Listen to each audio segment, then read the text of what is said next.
บ่มาเถอะเบิ้งลุไปแล้วปะเนี่ยมาไหมโอ้ย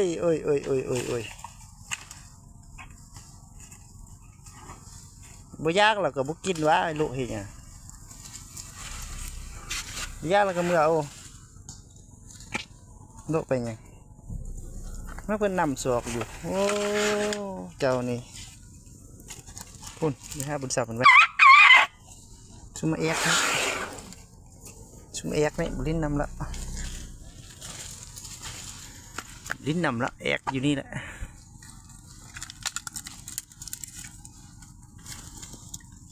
ถ้าเพิ่นโลศอกอยู่ดูโอ้ย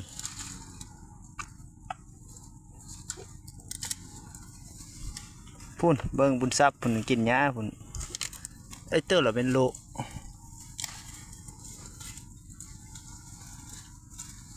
ห้างงามดีเลยห้างเป็นจุ่มดอกบัวดีดักเลยห้าง